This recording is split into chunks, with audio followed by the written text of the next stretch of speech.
1989년 북한에서 열린 제13차 세계 청년 학생 축전에 무단으로 방북한 한국의 21살 여대생 임수경이 있었다.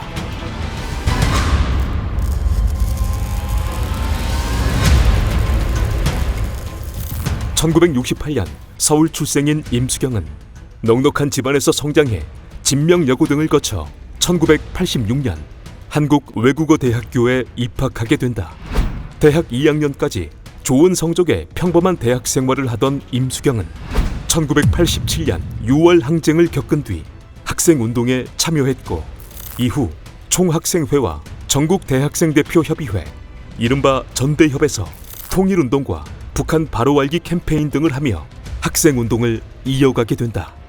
그렇게 임수경이 전대협과 총학생회에서 학생운동을 이어오던 1988년 겨울, 전대협은 북한 조선학생위원회로부터 초청장을 받게 되는데, 그 내용은 88 올림픽을 대응하기 위해 평양에서 열리는 제13차 세계 청년 학생 축전에 참가를 부탁하는 내용이었다.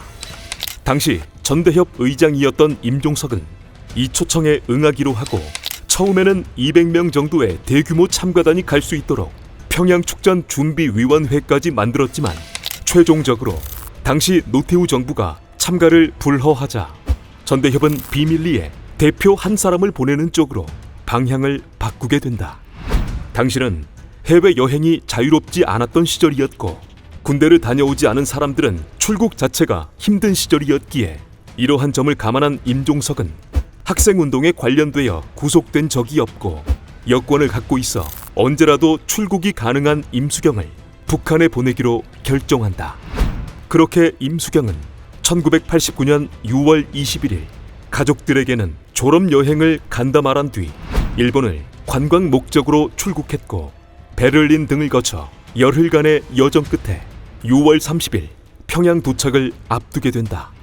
한편 한국에 있던 임종석은 임수경의 평양 도착을 앞두고 평양 축전 참가 결의 대회에서 임수경 방북에 관한 내용들을 발표했으며, 언론에서 이 소식을 알게 된 그녀의 가족들은 망연자실해했다. 1989년 6월 30일 일본과 베를린 등을 거쳐 열흘 만에 평양 순환공항에 도착한 그녀는 상상조차 할 수 없는 많은 인파들로부터 환영을 받게 된다. 이때 임수경은 몰려든 취재진을 대상으로 자동차로 4시간이면 올 거리를 자신은 열흘이라는 시간을 들여 도착했다는 말과 함께 전대협이 평양에 도착했고 남북의 학생들이 반드시 하나가 되어 조국 통일을 이루고야 말겠다는 말을 전했다. 이 말에 이어 한국에 돌아갈 때는 꼭 판문점을 통해 돌아가겠다는 뜻을 전하기도 했다. 이후 임수경은 벤츠 차량에 탑승해 기자회견장으로 이동하려 했지만 많은 환영 인파가 몰려 임수경의 차량은 가다 서다를 반복했다.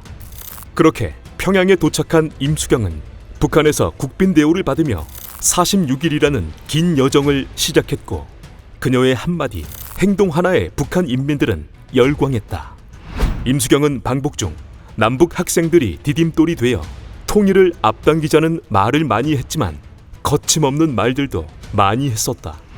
기자회견에서 그녀는 민족으로서 이 땅에 온 것이 자랑스럽다는 말을 시작으로 남한에서 통일은 곧 좌경이고 통일은 곧 용공이다.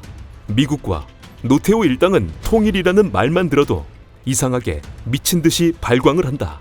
그래서 아마 자신이 돌아갈 때는 어떻게 하면 전대협이라는 조직을 와해시킬까 생각할 것이라는 식의 말을 전하며 행동을 이어갔다. 이후 그녀는 1989년 7월 1일 제13차 세계 청년학생 축전 개막식에 전대협의 대표로 참가해 김일성 부자를 비롯한 10만 명 가까운 사람들로부터 환영의 박수를 받으며 입장을 하게 된다. 그리고 평양 축전이 끝난 뒤 임수경은 김일성의 생가 만경대를 방문했고 김일성을 직접 만나기도 했으며 조선학생위원장과 백두에서 한라까지 조선은 하나다로 시작하는 다음과 같은 내용의 남북 청년학생 공동선언문을 발표하기도 했다. 또한 임수경은 백두산에서 판문점까지 5일 동안 걷는 국제평화대행진에 참여하여 이러한 말을 전하기도 했다. 미국은 결코 우리의 해방자가 아니고 우리의 생존을 위협하고 있다. 그리고 민족의 통일을 가로막는 가장 큰 장애물은 이 땅에서 45년간 민족에게 만행을 저질러온 미국이라는 말과 미국 놈들을 몰아내자는 내용의 말을 전했다. 이후 그녀는 정전협정 기념일인 7월 27일 판문점을 통해 귀환하길 원했으나 한국 정부가 이를 허용하지 않았고, 이에 그녀는 판문점 통일각에서 8월 2일까지 일주일가량 단식 농성을 벌이게 된다. 북측은 그녀에게 제3국을 통해 한국으로 들어가길 권유했지만 임수경은 뜻을 굽히지 않았고 결국 8월 15일 판문점을 통해 귀환을 강행한다는 입장을 보였다. 그렇게 임수경은 함께 통일조국에 춤을 추는 그날까지 통일에 대한 걸음을 나아가자는 말을 전하며 군사 분계선을 넘어 46일 만에 귀환하게 되지만 직후 그녀는 대기하던 안기부의 헬기로 이송되어 국가보안법 위반 혐의로 재판에 넘겨지게 된다. 임수경은 1심에서 징역 10년형을 선고받았으나 항소심에서는 1심보다 줄어든 징역 5년형을 선고받게 된다.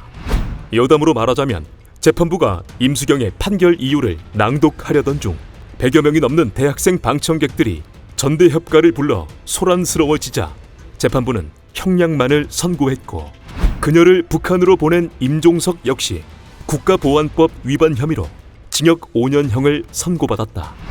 이후 3년 5개월의 수감 생활 끝에 1992년 12월 24일 가석방된 임수경은 복학해 8년 만에 대학을 졸업한 뒤 미국과 유럽 등지에서 유학 생활을 하게 되었고, 2005년에는 사고로 아들을 먼저 떠나보내는 아픔을 겪었으며 이후 한동안은 모습을 보이지 않았다. 한동안 모습을 보이지 않던 그녀는 2012년 4월 제19대 총선에서 민주통합당의 비례대표가 되어 국회에 입성했지만 같은 해 임수경은 탈북 청년 배교셉에게 막말을 하여 논란에 휩싸이게 된다. 그 내용은 2012년 6월경 배교셉은 술집에서 임수경과 우연히 합석을 하게 되었고, 이때 술에 취한 임수경은 배교셉이 탈북자임을 알고 이와 같은 폭언을 했던 것이었다. 임수경은 이 사건에 대해 술 때문에 감정이 격해져서 그랬다는 내용의 공식 사과를 해보았지만 그녀에 대한 논란은 한동안 이어졌었다.